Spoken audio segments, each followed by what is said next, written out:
There's a quality people talk about, a word that gets used a lot. That word is resilience. But most of the time, the real thing doesn't look like what you see in the movies. It isn't loud or dramatic. It doesn't happen in a single heroic moment. Real resilience is quieter than that. It's more stubborn. For me, it looks like my morning walks, a little slower now, but just as determined. It feels like the warmth of my grandchild's hand in mine. And it sounds like the quiet satisfaction of my own breathing as I watch the sun come up one more time. But this is my story, a story that I hope shows what that word really means when the cameras aren't rolling. My name is Elza Jordison. Just 3 years ago, my world, a world I had carefully and lovingly built for nearly 9 decades, went dark. At 89 years old, the doctors gave me the kind of news that steals the air from your lungs and replaces it with ice. They spoke in hushed, careful voices about my chances, about what was likely, what was realistic, given my age. It seemed like they were gently framing the end of a long story, preparing my family for the final, inevitable chapter. But this isn't a story about an ending. This is a story about how my spirit, a spirit you couldn't break with a hammer, took the pen from their hands and rewrote that last chapter. It's a story that proves a doctor's diagnosis is just a report of the facts as they are in one moment in time. It is a snapshot, not a prophecy. It isn't your destiny. This is a story about a fight that was won with modern medicine, to be sure, but it was won just as much with a kind of strength that lives inside every single one of us, waiting for the moment it is called upon. Before the word cancer became the center of my universe, my life was a simple, good life. It was exquisitely ordinary, and that was its beauty. To understand the depth of my fight, you have to first understand the world I was fighting so desperately to get back to. It wasn't a world of grand adventures or fancy things. It was a world built on the bedrock of routine and family and dignity. I am the wife of an army officer, and for my entire adult life, that identity shaped me. It instills in you a certain kind of fortitude. You learn to make a home anywhere. You learn to be the constant in a world of variables. You learn that complaining is a waste of energy, and that action, however small, is the only way forward. You could see that strength in me. I'd learned to fight for things my whole life, for my children's stability, for a sense of normalcy in chaos, for the values I held dear. My days were marked by the small sacred things that anchor a person to this life. The first ritual was always making tea, the proper way, the aroma filling my quiet kitchen. The familiar weight of the teapot, the gentle clink of the spoon against the cup, these were the sounds of peace.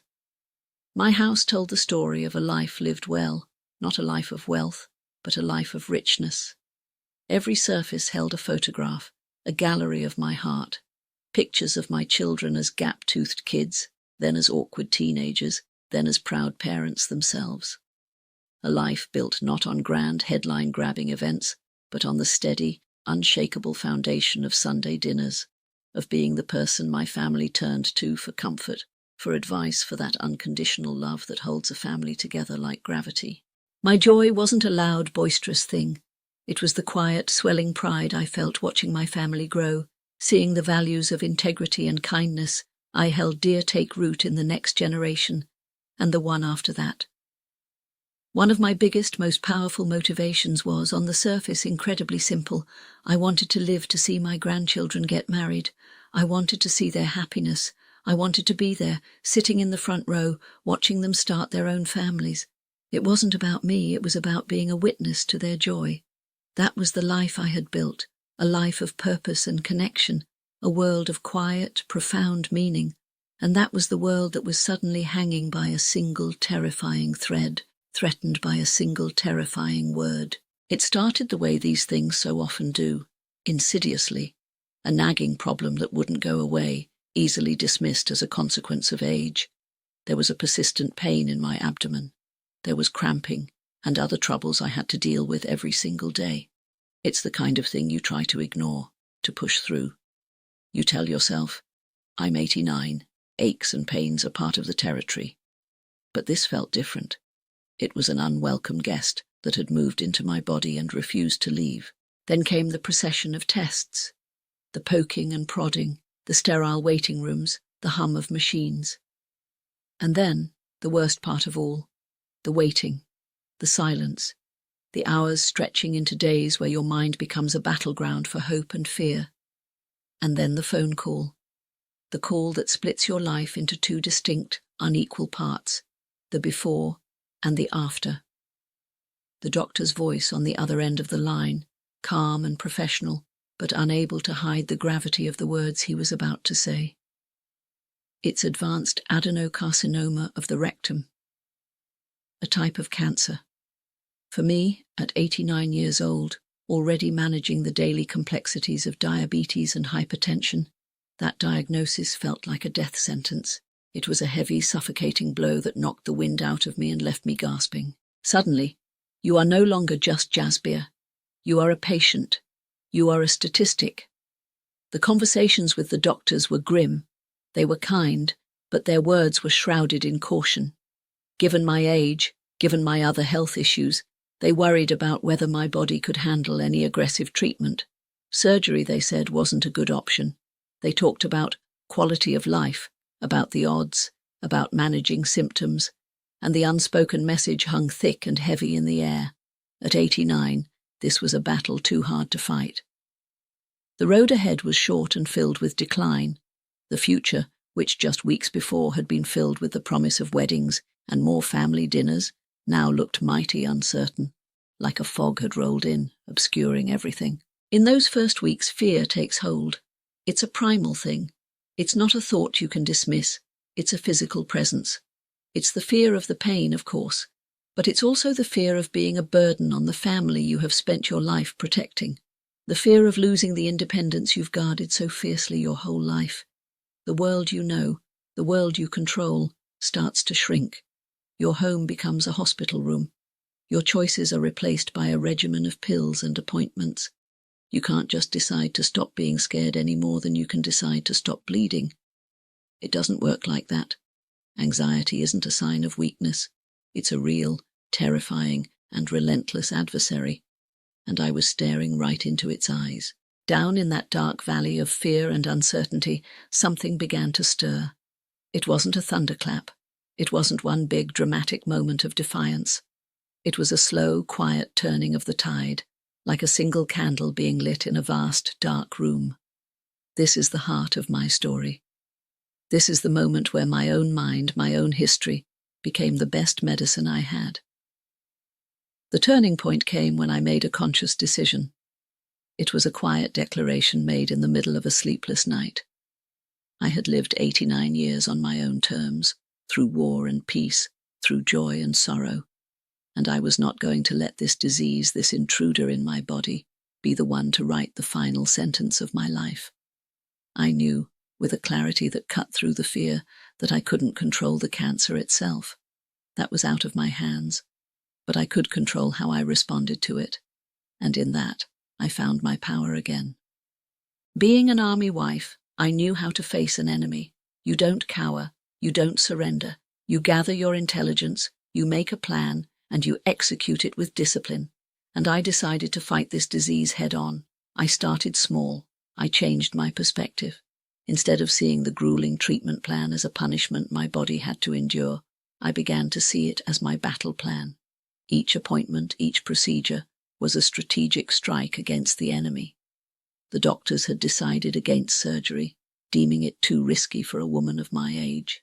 Their plan of attack was to use a very precise, very targeted kind of radiation, 25 sessions in total. The doctor explained it to me as using a sniper rifle instead of a shotgun, delivering the radiation with pinpoint accuracy right where it needed to go, doing its work on the cancer while trying to spare the healthy parts of my body as much as possible. My family, my children, and my grandchildren, they were my rock. They were my supply lines, my reinforcements, my reason for fighting. But my attitude is what truly amazed the doctors. I walked into my first treatment session, not with a heart full of fear, but with a mind full of determined positivity. After every single radiation session, no matter how tired or sick I felt, I would make it a point to smile at the technicians and nurses. It became my own little ritual of defiance. I held on to a core belief, an unshakable faith that I was going to beat it. That simple choice, to consciously and actively focus on hope instead of fear, makes a world of difference. I didn't talk about my sickness. I talked about my life. I told the doctors and nurses about my grandkids, showing them pictures, telling them stories about how I was so excited to see them get married. I gave myself a reason to fight that was bigger than myself. I gave myself something to look forward to, a beautiful image to hold in my mind during the hardest moments. Focusing on someone else's joy has a strange power. It can make your own problems seem smaller, more manageable. I even started encouraging other patients in the waiting room, sharing a smile, a kind word, sharing the strength that I had found within myself. This fight was not a sprint. It was a long, grueling haul. There were days of profound, bone-deep tiredness. There were days of feeling sick and weak. But on those days, I would hold on to that image of a wedding, of future laughter, of another Sunday dinner. I wasn't just passively surviving the treatment.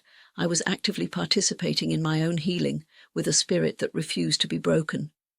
Those 25 trips for radiation were a marathon of endurance. For weeks my life was measured not in days or hours, but in hospital visits and the hum of the radiation machine. I took the physical punishment with a kind of quiet grace that left my family and the medical staff in awe. The weariness was real, the side effects were real, but my spirit, my core resolve, never wavered. Each session was a victory, one more battle won on the long road to claiming my life back. Then the day came for the follow-up scans, the day we would find out if the war had been won. The waiting, again, is the hardest part. All the physical effort is over, all the mental fortitude has been expended. Now there is only stillness and the agonizing space between what is and what will be. I'd done everything the doctors asked of me, and I'd done my own work, the relentless daily work of keeping my mind and my spirit locked in the fight. When the doctor came into the examination room, I studied his face, searching for a clue. He had a look on his face I hadn't seen before. It wasn't the cautious optimism or the gentle sympathy. It was something else. It was genuine, unburdened relief. It was a smile that reached his eyes. He held up the scans, the black and white films that held my future. He pointed to the place that used to be a dark, menacing shadow of cancer. Now it was clear. He said the words I had fought so hard, so long to hear. The treatment was successful. There is no evidence of disease. In that moment, a physical weight I'd been carrying for months, a weight made of fear and uncertainty, finally lifted. It was a tangible release. There were tears, of course, but these weren't tears of fear or sadness. They were tears of pure, unadulterated victory. At 89 years old, I had faced down this terrible disease and I had won. My family, right there with me, holding my hands, erupted in celebration. They had their wife, their mother, their grandmother back from the brink, but that moment of victory was just the start of the next chapter, the recovery. The cancer was gone, but the battle leaves its marks. It leaves the body weakened and the spirit tested. So I started rebuilding, slow and steady. It starts with the smallest of steps, a walk down the hospital hall, then a walk to the front door of my own home, then a few steps outside into the sunshine. Little by little, I began reclaiming the life I had fought for, and just a short while later, I got to celebrate my 89th birthday with my entire family, a milestone that had once seemed so impossibly uncertain. That birthday cake tasted sweeter than any I had ever had before. Today, 3 years later, I am the living, breathing proof of what resilience looks like. That life that was almost cut short has blossomed again, perhaps even more vibrantly than before. I am thriving. My morning walks are a little longer now. My laugh comes a little easier, a little louder. I have seen one of my grandchildren get married. I was there. I saw it. And it was everything I had hoped for. My story, when I reflect on it, teaches a powerful lesson. The doctors, with their incredible knowledge and technology, treated the cancer in my body. But I had to be the one to treat the fear in my mind. And in many ways, that was the harder, more important fight. My story, and the countless stories like it, prove that age is just a number. It is not a barrier to healing. It is not an excuse for surrender. They prove that the will to live, the raw, fundamental human drive to continue, is a force of nature. My message to anyone facing a fight like this, any battle that feels insurmountable, would be simple. My story teaches us to acknowledge fear. You must look it in the eye. Let it be a visitor, but do not let it move in and redecorate. It suggests that the mind is like a garden, and it requires constant tending. You must actively pull the weeds of despair and plant the seeds of hope every single day. Resilience isn't some magical quality you're born with. It's a muscle you build. You build it with every moment of gratitude you can find. You build it with every hopeful thought you cultivate. You build it by leaning on your family and letting them lean on you. And you build it by making a choice every single morning to fight for the good things, for the small joys, for one more sunrise. In the end, this was never just a story about surviving cancer. It was a story about how to live. It shows that your mindset matters more than you can possibly imagine. By choosing hope over despair, I didn't just add more time to my life, I added a whole lot more life to my time. My story is a powerful reminder that you are so much stronger than you think. You just have to give your spirit time and a reason to prove it. I hope my story serves as a powerful reminder that hope is not a passive wish. It is an active force that can change things.